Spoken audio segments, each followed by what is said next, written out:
Post match ഇതിൽ പറഞ്ഞതാണ്. Post match ഇന്റർവ്യൂല് മറ്റ് സ്കോഡുകളൊക്കെ ആയിട്ട് കമ്പയർ ചെയ്തു. സിറ്റി ലൈനപ്പിന്റെ ഈ കാരബോ കപ്പിലെ സിറ്റിയുടെ ലൈനപ്പ്, ചെൽസിയുടെ ലൈനപ്പ്, ചെൽസി സബ് കൊണ്ടുവന്ന കളിക്കാരെ കുറിച്ച് ഇതൊക്കെ പറഞ്ഞു. ഇതൊക്കെ ബേസ് ചെയ്തിട്ടാണ് നമ്മുടെ ഈ ഡിസ്കഷൻ. നമ്മൾ ഇത്രയധികം പൈസ സ്പെൻഡ് ചെയ്തിട്ടും, അത് $500 million സ്പെൻഡ് ചെയ്തിട്ട് നമ്മുടെ ബെഞ്ചില് ഫുൾ യങ്സ്റ്റേഴ്സ് ആയിരുന്നു എന്നുള്ളത് അതൊരു പ്രശ്നം വന്നിട്ടുണ്ട്. അതിന്റെ ഒരു കാരണം ഒന്ന് ഇഞ്ചറീസ് ആണ്. നമ്മൾ പറഞ്ഞു ഒരു 6 മെയിൻ പ്ലേയേഴ്സ് ഇഞ്ചേർഡ് ആണ്. അവര് വന്നാൽ ഇത് വ്യത്യാസം വരും അതില്. പിന്നെ അതുപോലെ ഇതിലെ ഒരു ഈ ഹൈറാർച്ചിയുടെ സ്ലോട്ടിന്റെ പ്ലേയേഴ്സ് ആണോ എന്ന് ചോദിച്ചു. സ്ലോട്ടിന്റെ പ്ലേയേഴ്സ് ആണ്, സൈൻ ചെയ്തത് സ്ലോട്ടിന്റെ പ്ലേയേഴ്സ് ആണ്.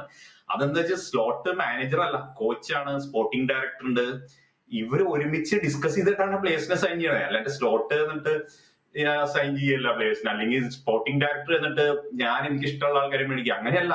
ഇതൊരു ഡിസ്കഷൻ നടക്കുന്നുണ്ട്, അവരുടെ ഇടയിൽ ഒരു കമ്മ്യൂണിക്കേഷൻ നടന്നിട്ട് അവർക്ക് സ്ലോട്ടിന് താല്പര്യമില്ലാത്ത ഒരു പ്ലെയറിനെ അവർ സൈൻ ചെയ്യില്ല. അങ്ങനെയാണ് അതിന്റെ ഒരു ഡീല്. അത് അറിയില്ല എന്നൊക്കെ പറഞ്ഞാൽ നമുക്കറിയാം അങ്ങനെയാണ് സംഭവിക്കണേ എന്നുള്ള ഇതിനു മുമ്പ് പലരും പറഞ്ഞിട്ടുള്ള കഥകളാണ്. അപ്പൊ അത് അങ്ങനെയാണ്.